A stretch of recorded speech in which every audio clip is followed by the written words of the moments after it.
dari jalan Allah. Maka kami datang ke negeri ini karena kami tahu bahwa di sini ada seorang raja yang adil, yang tidak akan menzalimi siapapun. Mendengar penjelasan itu, Raja Najasyi merasa terharu. Apakah nabi kalian membawa sesuatu yang baru? Tanyanya. Ja'far menjawab, benar wahai raja. Beliau membawa wahyu dari Allah. Di antara yang diturunkan kepada beliau adalah surah Maryam. Lalu Ja'far melantunkan ayat-ayat dari surah Maryam yang menceritakan kisah Maryam dan kelahiran Nabi Isa.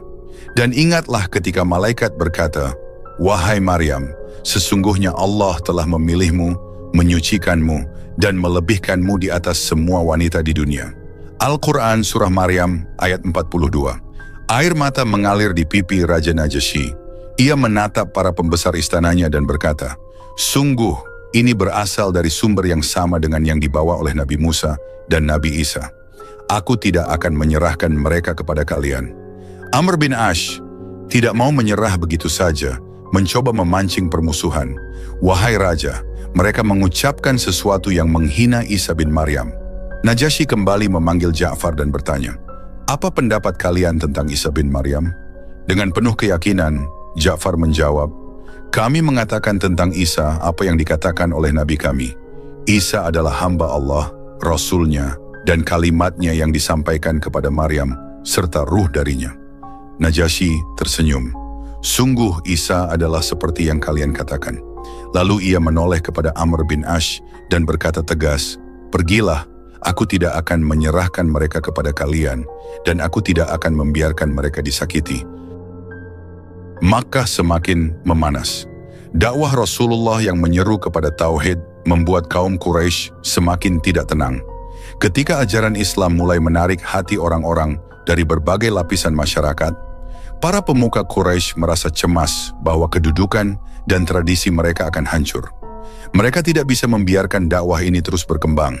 Namun mereka sadar, Rasulullah dilindungi oleh Abu Thalib, kepala Bani Hashim yang dihormati.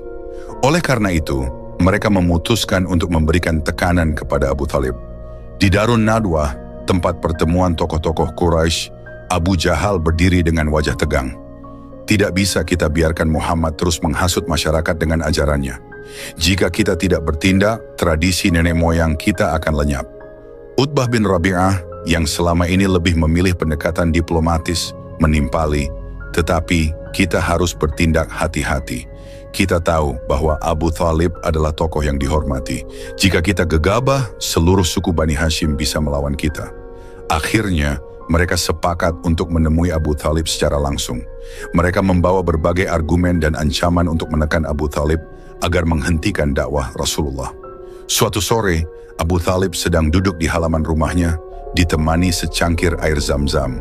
Wajahnya terlihat letih, bukan karena usianya yang semakin tua, tetapi karena beban yang ia pikul sebagai pelindung keponakannya. Saat itu ia mendengar langkah-langkah mendekat. Beberapa tokoh Quraisy termasuk Abu Jahal, Utbah bin Rabi'ah, dan Walid bin Mughirah berjalan menuju rumahnya.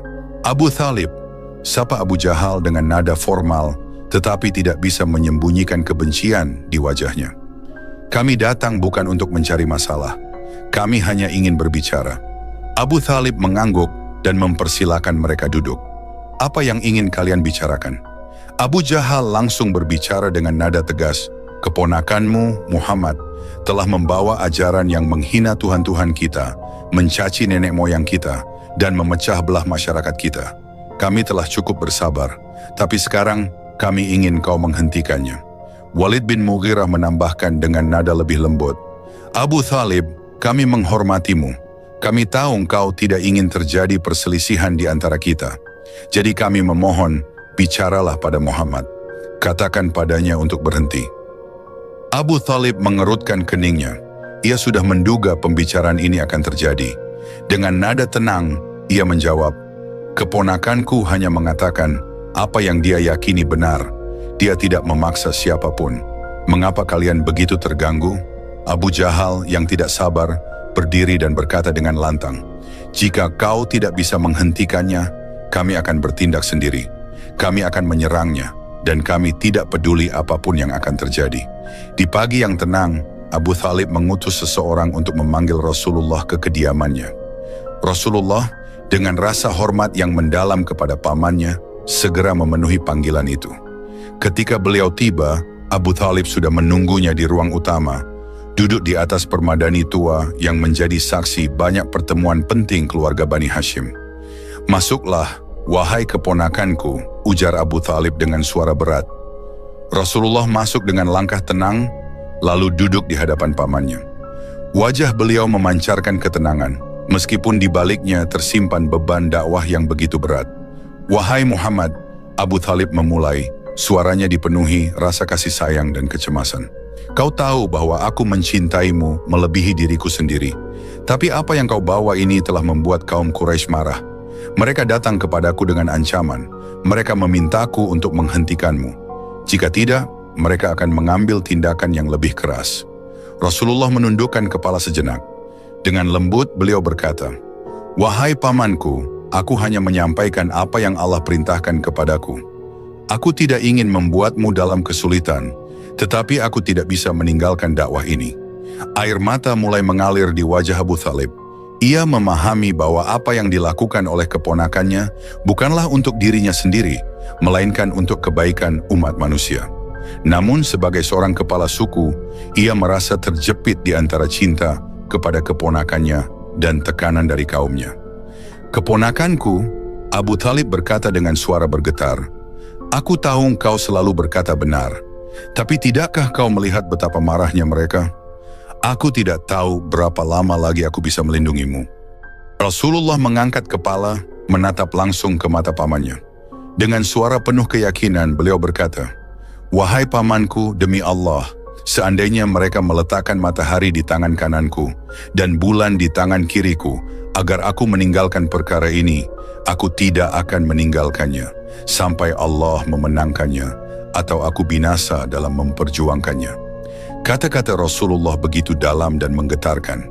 Abu Thalib terdiam. Ia melihat semangat yang tak tergoyahkan dalam diri keponakannya.